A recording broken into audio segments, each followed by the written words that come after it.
question is, what is the difference of an SBC and or a state citizen? Why do you want to be a state citizen over an SBC, secured party creditor?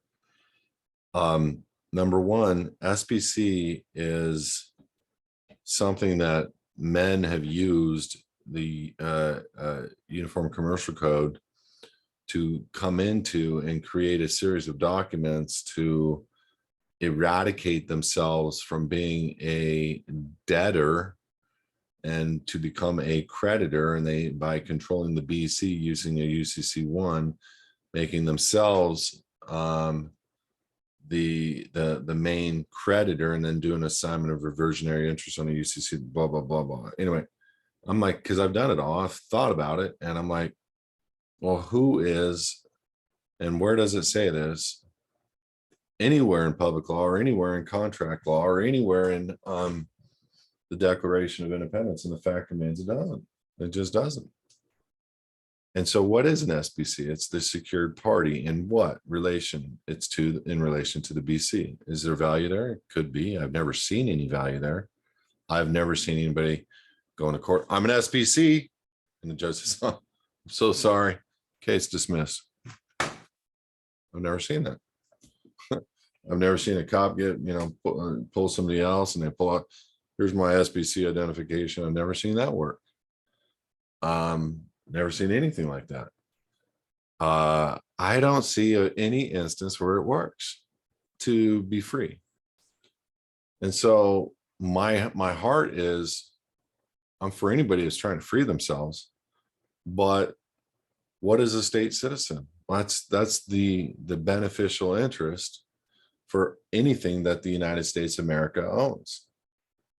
Who is the beneficial interest? Currently, the state citizens and the banks. What are the current state citizens doing? They're giving up their rights, freedoms, and everything to be a secured party, but by who? The United States. They're becoming an employee of the United States. So they become a secured party to and debtor to the United States. So they look at everything in these debtor creditor lenses. And I agree, those lenses exist 100%. But why not just be the creditor, the real American, the state of the union citizen, instead of going through all that rigmarole, still being the United States citizen, not dealing with the true elements of what it means to become private or a private citizen, a state of the union citizen.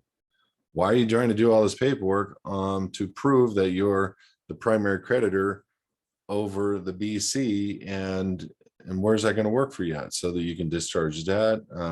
Okay, is that working for you? No. So people for years are still selling these packages. Some of these gurus have left the country and are still selling the package from foreign venues in foreign countries with very old looking husbands. And I think you know who I'm talking about. Why? Some of these gurus that are selling it for their guru have just gotten arrested and raided in the last couple of months. Okay. Not poo-pooing them. I'm just saying what these are fact patterns. Here's a fact. You can uncontract any contract that when it's been done with fraud and or intent. But guess what? These aren't contracts. These are all trusts, which means you're the only party that signed, which means you can change the scope of the agreement or remove your signature from the agreement anytime you wish. There is no countersigned party. Anytime you wish. It's called a trust. You don't want to be the trustee anymore? Bye-bye. I quit the trust. Done. Don't want the DL? Done. Don't want the SSA? Done. It's done. Anybody that says you can't uncontract, they're going to call it an individual or a person. It'll never be a reference towards a living man or woman. It's the BC that they control. And it's that deceptive. Yes, it's that deceptive. And so as it relates to an SBC, I'll just be the actual creditor, the American, the state of the union citizen. And then I am the creditor. And then I make them the trustee over all of my estate, and they can't touch me with a 10-foot pole. I'm living peacefully. I work within all law structures, and I'm the creditor, not the debtor. I am not the enemy.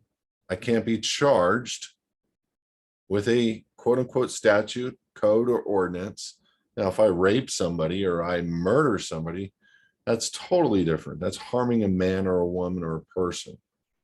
And when it comes to something else, you know, if I'm driving intoxicated and I have a driver's license in my wallet, that's going to be a charge. So either remove the driver's license, and if you got that serious of an issue, I'm not going to tell you how to cheat the system so that you can drink and drive. There's potential to harm an individual there. So I don't really help people that have a drunken driving. I for sure don't help people that have been charged with child molestation, for sure, or child pedophilia or anything. I've had people ask me, and I'm like, no, sorry, you're on your own. And I don't care if this is going to sound hard. It's the appearance. If they're innocent, because many of these people probably are innocent and to some degree, and many of them aren't. But I can't be that guy that makes that choice up front. I'm off topic, but the point I'm trying to make is, as a creditor, as a state citizen, you are the secured party without doing all the SBC paperwork. That's my whole point.